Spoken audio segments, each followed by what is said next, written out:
हाँ भैया, कक्षा 12 वाले ध्यान देंगे। ये सल्फ्यूरिक अम्ल निर्माण की संपर्क विधि है जो बता रहे थे। इसके पहले वाले वीडियो में भी पायराइट बर्नर तक हमने बताया था, इसके बाद लाइट ही चली गई। चलिए इस वीडियो में देखते हैं। पायराइट बर्नर से प्राप्त जो SO2 होती है और साथ में गैसीय जो वायु का मिश्रण होता है, इस मिश्रण को धूल कक्ष में भेजा जाता है। इसमें देखेंगे धूल कक्ष में जो डस्ट चैम्बर होता है, इसमें पायराइट बर्नर से प्राप्त अशुद्ध सल्फर डाइऑक्साइड और वायु के मिश्रण को धूल कक्ष में भेजा जाता है।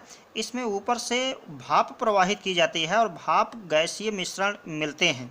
साथ में धूल के कण अवक्षेपित होकर के कक्ष के पेंदे में बैठ जाते हैं और गैसीय मिश्रण को ठंडा करके धावन कक्ष में भेज दिया जाता है, अर्थात वॉशिंग टावर में भेज दिया जाता है। क्योंकि यहाँ पर टेम्परेचर इसका अधिक होता है, कूलर लगा करके इसको ठंडा करके वॉशिंग टावर में भेज दिया जाता है।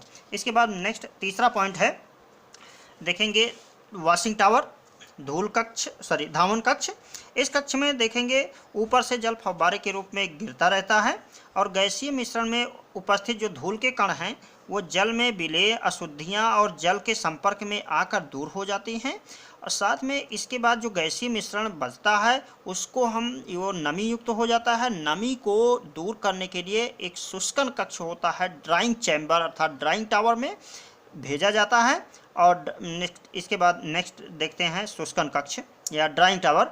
ड्राइंग टावर में देखते हैं कि इसमें ऊपर से कंसनट्रेट H2SO4 गिरता रहता है, फव्वारे के रूप में गिरता रहता है, जो गैसीय मिश्रण में उपस्थित नमी को अवशोषित कर लेता है। जो जलवाष्प होती है गैसीय मिश्रण में उसको वो अवशोषित कर लेता है और साथ में गैसीय मिश्रण शुष्क हो जाता है, जिसे आर्सेनिक शोधक कक्ष में भेज दिया जाता है। अब ये आर्सेनिक शोधक कक्ष आर्सेनिक प्योरीफायर चैम्बर होता है। नेक्स्ट देखेंगे इस कक्ष में FeOH अर्थात फेरिक हाइड्रोक्साइड रखा रहता है, जगह जगह देखिए इस सीढ़ी नुमा प्याले में। और ये FeOH का होल थ्राई जो गैसीय मिश्रण है फेरिक हाइड्रोक्साइड, इसमें उपस्थित आर्सेनिक अपद्रव्य को अवशोषित कर लेता है, जिसकी वजह से आर्सेनिक युक्त अशुद्धियाँ दूर हो जाती हैं।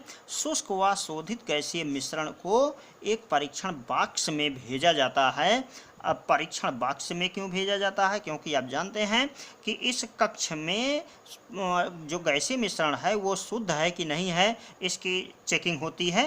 तो इस बॉक्स में देखेंगे इस कक्ष में प्रकाश की एक तेज किरण पुंज द्वारा गैसीय मिश्रण की शुद्धता की जांच की जाती है। शुद्ध गैसीय मिश्रण जो होता है पूर्ण रूप से पारदर्शी होता है और इसमें चमकते हुए कोई भी कण दिखाई नहीं पड़ते हैं। यदि मिश्रण चेक करने पर शुद्ध पाया जाता है तो उसे कन्वर्टर में भेज दिया जाता है। अब ये जो कन्वर्टर होता है, कन्वर्टर ये लोहे का बना एक बड़ा सा चैम्बर होता है, जिसमें लोहे की बड़ी बड़ी नलियां लगी होती हैं।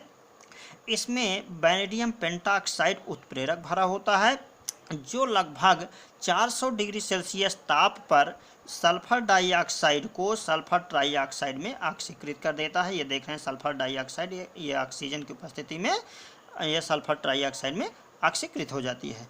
इसके बाद जो सल्फर ट्राइऑक्साइड है इसको भेजा जाता है अवशोषण कक्ष अर्थात एब्जॉर्प्शन टावर। आप देखे होंगे लास्ट में ये जो है यहाँ पर देख रहे हैं, ये है एब्जॉर्प्शन टावर। एब्जॉर्प्शन टावर में ये कन्वर्टर के बाद देख रहे हैं ये SO3 सल्फर ट्राइऑक्साइड गैस ये एब्जॉर्प्शन टावर में जाती है।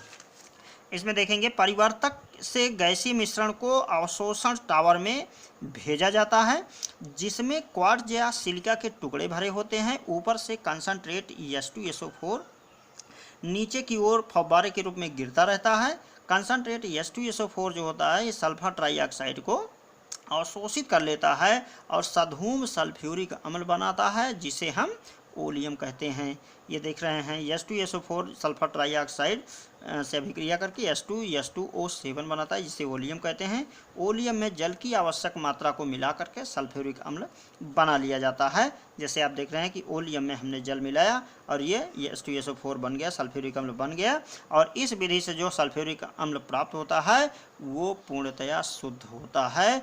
इस प्रकार से संपर्क विधि द्वारा सल्फ्यूरिक अम्ल का निर्माण कैसे करते हैं आप लोगों ने देख लिया। इसके पहले सल्फ्यूरिक अम्ल का निर्माण शीश कक्ष विधि या जो लेड कक्ष विधि है उसके द्वारा कैसे बनाते हैं। लेड कक्ष विधि से सल्फ्यूरिक अम्ल बनाने पर उसका सांद्रण करना पड़ता है, क्योंकि उसमें लगभग 62 से 70% ही H2SO4 होता है।